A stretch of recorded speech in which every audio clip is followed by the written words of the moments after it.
I've been looking for a house with no walls or no whispers, no hiding places, no secret sister.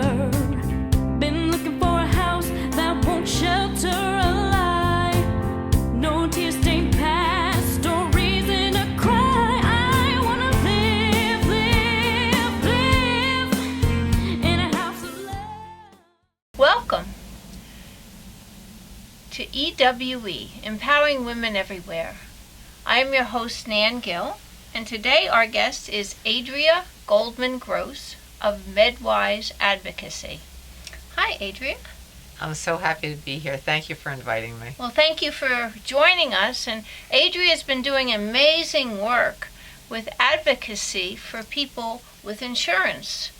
And she's going to talk a little bit about the work that she does.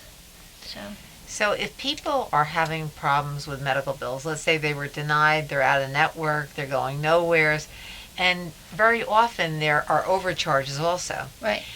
I've helped a lot of people, and in 3.5 years, I was up to $5 million in savings. Wow. And that I began in January of 2012. So this summer it was 5 million, and now I'm very close to 6 million. So it's been really amazing, and I'm honored to be able to help all these people.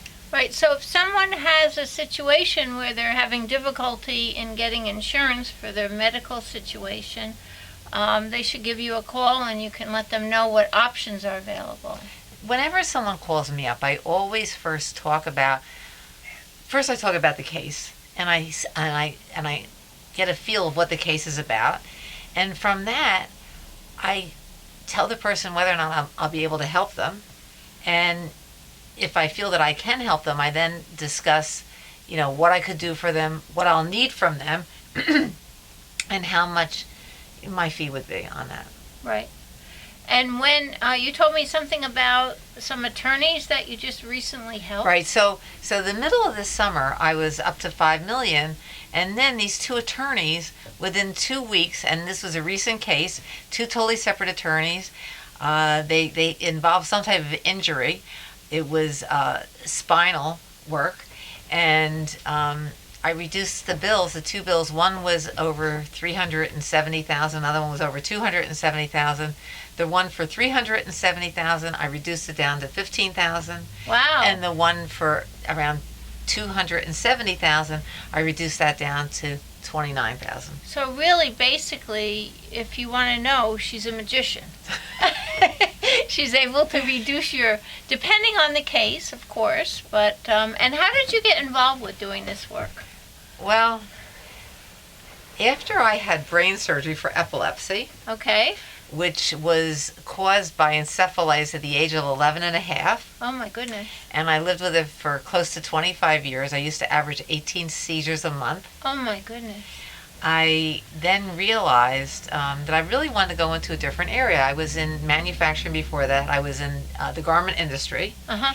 And I decided not to go back there, especially since most of the manufacturing was done overseas. So I decided to go into a different field, and I came in through the back door of an insurance company.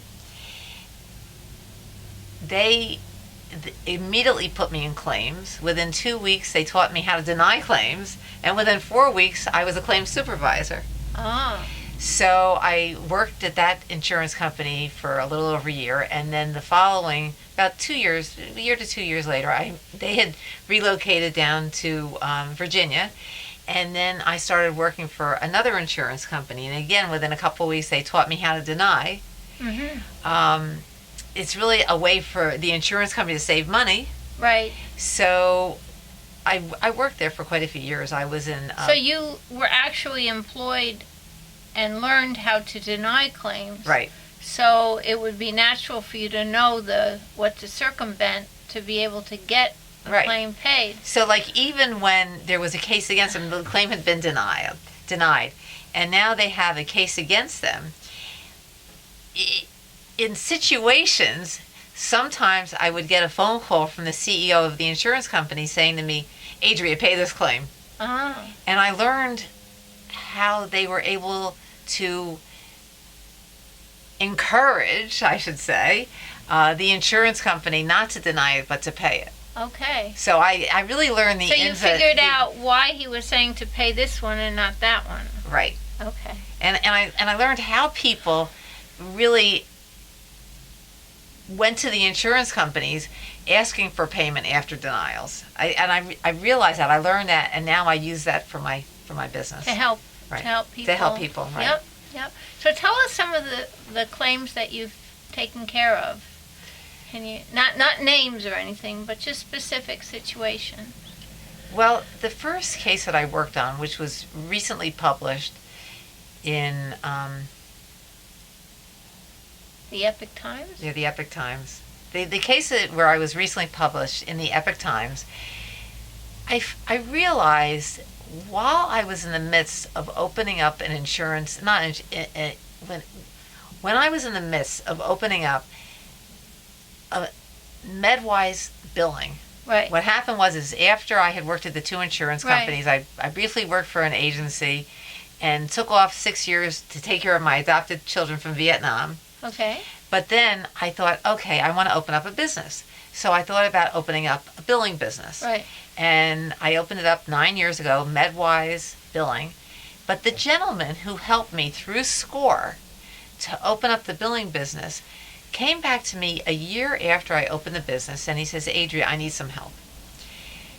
He had a case where he was in a restaurant that was supposed to be handicap accessible, which it was not, and he fell off his wheelchair. Oh my goodness. And he wound up in the hospital twice. And he had a case against the restaurant because it said handicap accessible, which it was not. Right. So he said to me, Adria, see if you can help me with this. I have $108,000 worth of bills here. And I don't think that I really owe all this money. So when I combed through the bills, which was literally about 25 to 26 lines per page, and I must have had about 30 pages to work with. Right. It took me well over 40 hours, but I reduced that bill from $108,000 to $22,000. And when that happened, that was my clue. Right. That was Right. what hit it off. Right. that you wanted And the to- article in Epic Times, which we can talk about later, he's one of the people who they wrote about in the article. Right. Right. So that was my clue of what I can do to help other people. So I opened up the billing business, and then things were changing. I think when I met you, that's what you were doing. You were Right. doing billing. Right. So at one point, I had 4 clients. I was working with 4 different groups of providers. And with all the laws that have been changing, a lot of the doctors are now becoming they're becoming hospitalists, or they become part of these large groups of doctors. Right, yeah. And even in our area here, we have a group of over 300 doctors. Right. So that really put an end to my billing business. I still do billing for one provider, and I do a lot of credentialing for providers. But the majority of my business is the advocacy. So I'm thinking of another case. Now wait, you're a licensed you're No. a licensed insurance agent. Broker. I'm a licensed Broker. insurance broker and consultant. Okay. So I have the 2 different licenses through the state of New York. Right. And I think that what helps me is I have been in this industry now for over 25 years, and it's really helped me to understand what goes on both ends. Owning a billing business and see how the claims are submitted, Right. and the problems that the providers have, Mhm. which there's a lot of that because they get denied claims. Right. They get claims where the insurance company's not paying it. And then previously working for 2 insurance companies, working with claims for them, I really learned the ins and outs of the industry. Right. You And learned what you can what I you can do to ask help for others. and Right. what you can possibly get through. Right. So that's amazing. So from I'll- 108,000 to 22,000. Right. Then there was another case recently. I worked on this one. This is a very big case from last year. And it took many hours. It was involving one individual who had been in and out of hospitals. They only had travel insurance. They got travel insurance before they came to the United States. They couldn't purchase any other insurance when they came here. And the person himself did not have that much money. I knew what he still had in his hands, and he was not working. He was in his 80s. Mm. And what wound up happening is he had bills, they totaled about $228,000. And From what? it was $227,000. These were all these hospitals. 4 of them were major hospital bills. Right. And then, we had anesthesiologists and other types of care, blood work. It was a mix of all different types of providers. But what happened was, it was about 20 providers. I called each one of them, and I was able to reduce his bills from $227,000 down to $7,000. Oh my goodness. And then a family member of his came to me afterwards, and he had a bill for $32,000, which I was also able to get down to $0. Oh my goodness. Right. Okay. And that was a really interesting case. Here was a situation where... Well, I hope I never need you. That would be good if I never needed you. But Right. if I did need you, I'd really need you. Right. So it's great. So anyway, I'm sorry to interrupt you. I was That's just okay. thinking about myself. Yeah, but I just want to say what happened in this situation is here was a doctor who knew he was out of network. Right. Okay? And the doctor says, "Oh, don't worry. This will work out. I'm going to have another doctor come in who has an agreement with your insurance company, and then I'll come in after he starts the surgery." So, Oh my goodness. he comes in, he does the surgery, right? Yeah. And now he is not getting paid by my client's insurance company. Right. And this had been going on for a while. And I got in touch with the billing department who worked for this doctor. Right. And I said to him, "Okay, this is what I want you to do." I told him how to submit the bill. And so anyhow, he submitted the bill to the state. And the state says to him, "We're not going to accept that bill because you are not the patient."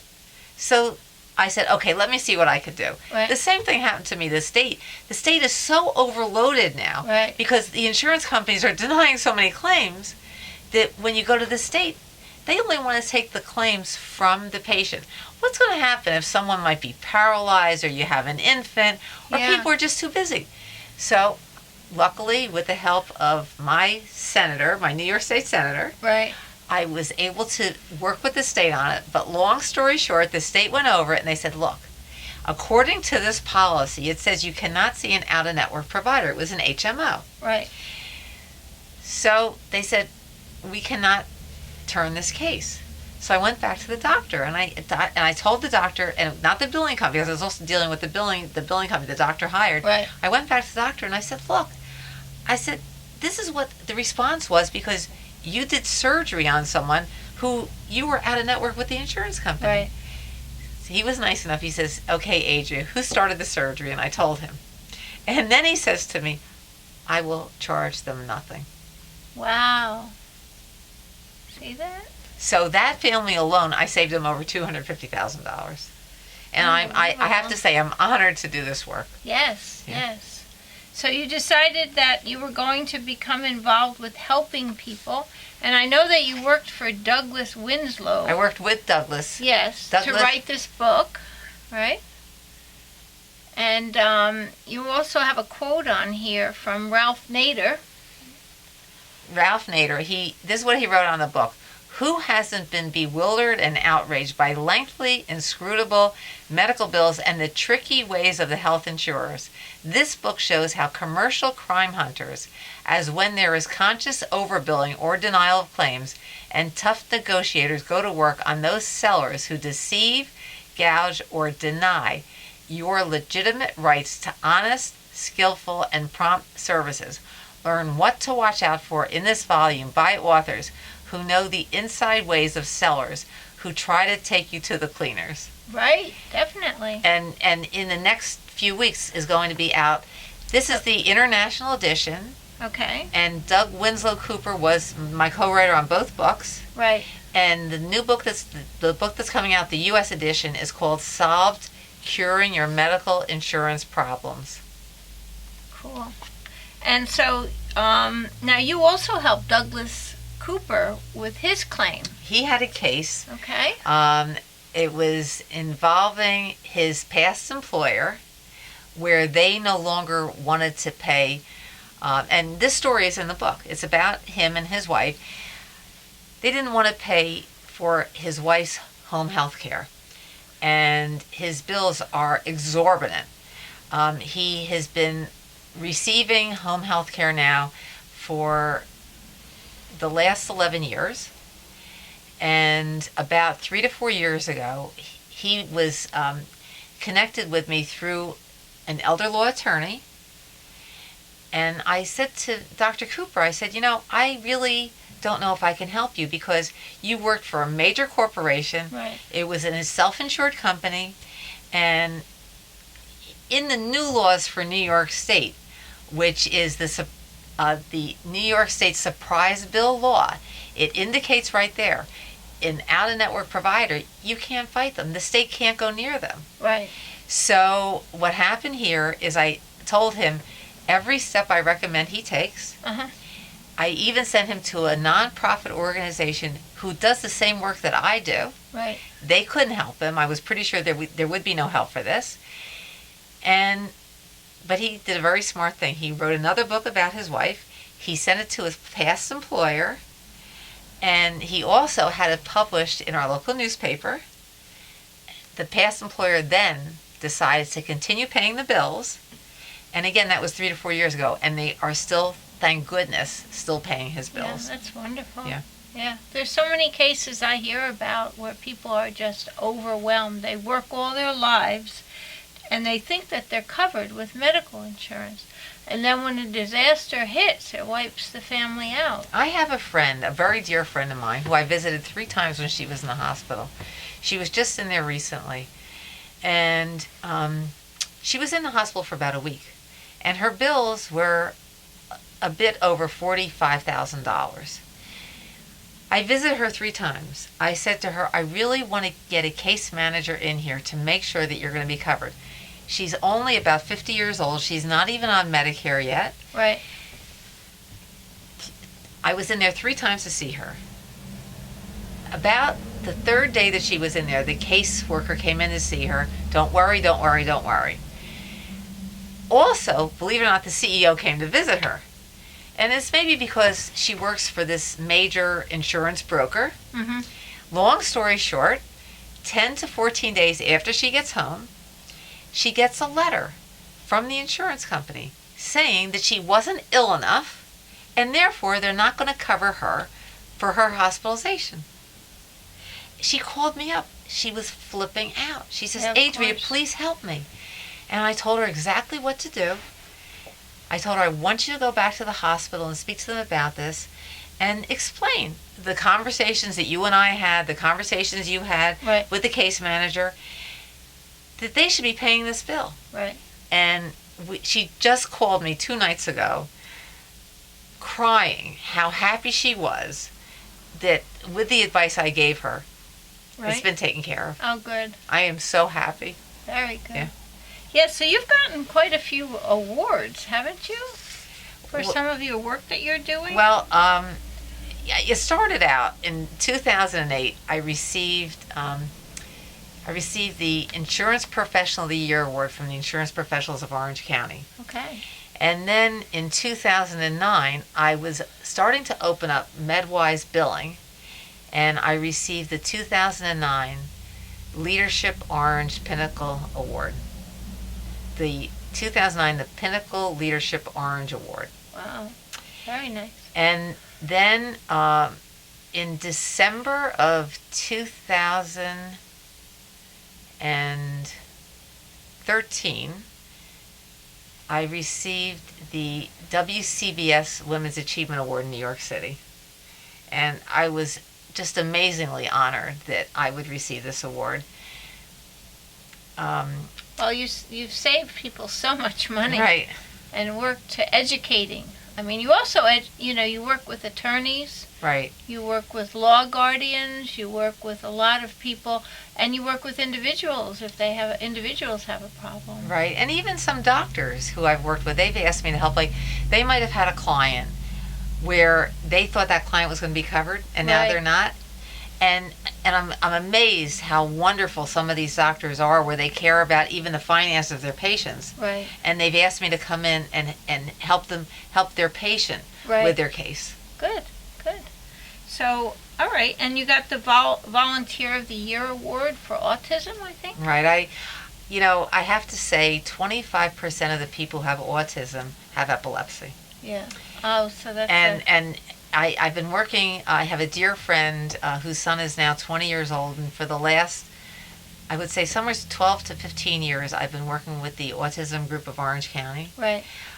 Every event that I'm available for, I'm there to help them. I volunteer as much as I can. I've brought my children into it. And when they recently had the move-a-thon, Right. I donated books and sold them and gave them the entire profit.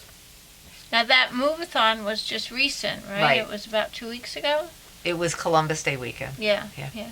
And you work actually with not-for-profit corporations. If they hold a book signing for you, you give them the profits of your books. Absolutely. And Right. if any of them want me to come speak, a long time ago I spoke in front of the Epilepsy Foundation of America, and I was honored to be there to talk about my past and how lucky I have been to have surgery for epilepsy and to be seizure free. Right. Now you have 2 books coming out. So this book, The Multi-Payer Medicine Nightmare Made in the USA, this is the international edition, Multi-Payer Medicine Nightmare Made in the USA, and soon will be Solve Curing Your Medical Insurance Problems, Right. which is the US edition. Okay. Okay, so this is more the international edition. Well, it's pretty much the same. The interior is almost exactly the same. What happened was when I spoke to Mr. Ralph Nader, he said, Adria, I would like to take this book, Right. Solve Curing Your Medical Insurance Problems, and have another book out, an international edition. The interior is almost exactly the same, but they're just 2 different book titles. Right. Okay. Cool. This gentleman from CBS filmed me last May Okay. or April, and they had me on CBS News in Albany. Uh-huh. So I spoke to him about inpatient, outpatient, under observation. Right. And because what's happening is someone could go in the hospital, and there are times where they're not told until either they leave the hospital or while they're in the hospital that they might be in there not as an inpatient but an outpatient under observation. Oh, okay. Now I thought, this has been going on for, I would say, at least 2 to 3 years. And I visited 4 hospitals twice. I was in New York State, and I was also in South Carolina. And I went back to them each time. And each time, there was one hospital here in Orange County that is letting the people know. I don't know if they're doing it with people who are not seniors, but they give them these papers to sign when they come in. And on one of the papers, it talks about you might be outpatient under observation. But imagine yourself. You're nauseous, you're dizzy, you're feeling miserable. Right. When you have those papers in front of you, and a lot of them are full-page papers, are you going to take 3 hours reading everything and making sure you understand it? And it's very hard for someone who's so ill, who can't understand what they're signing. So most people, when they go in the hospital, they just sign whatever's in front of them. Right.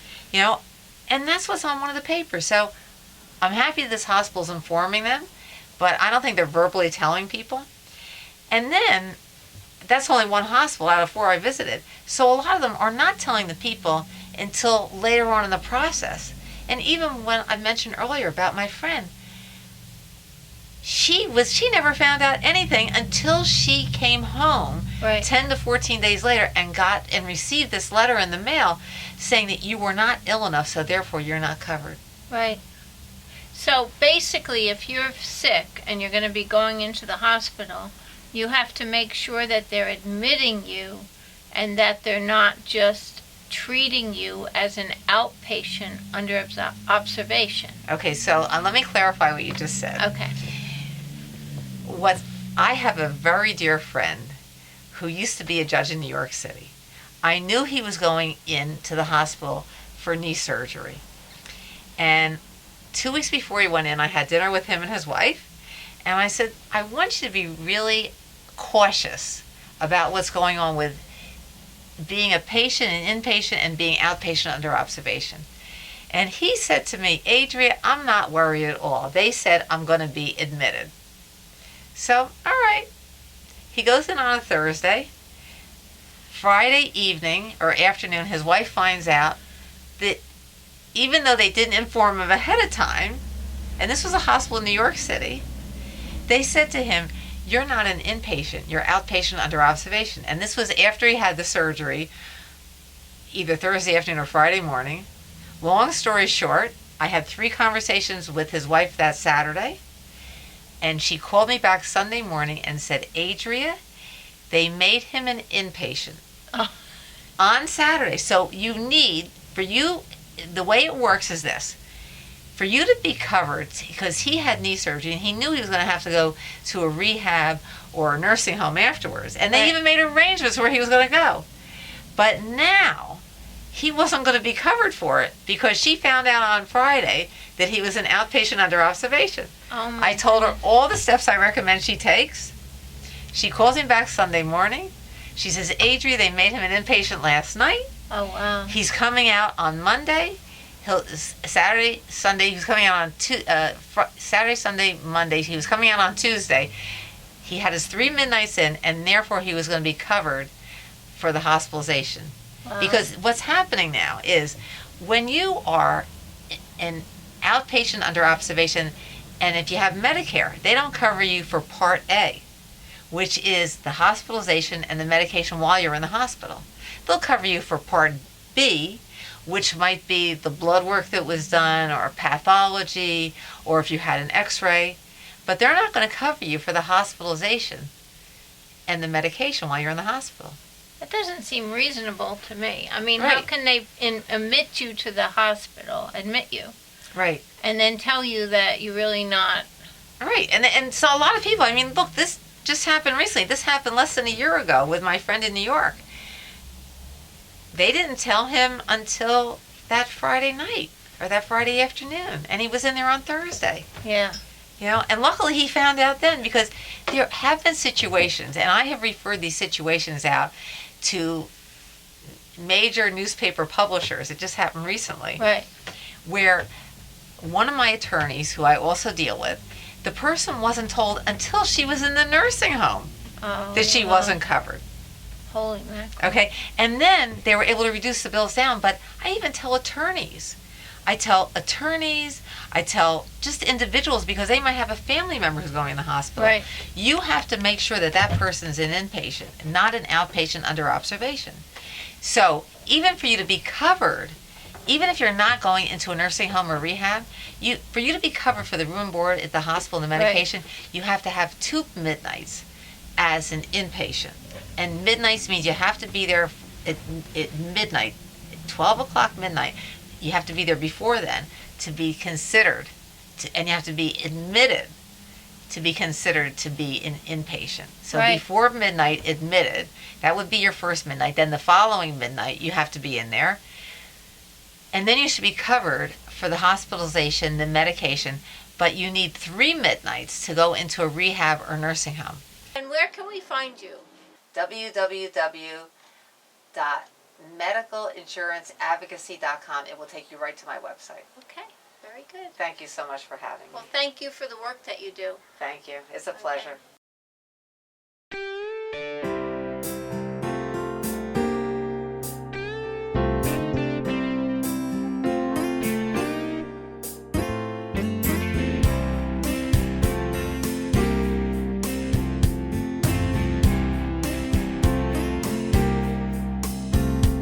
I've been looking for a house with no walls.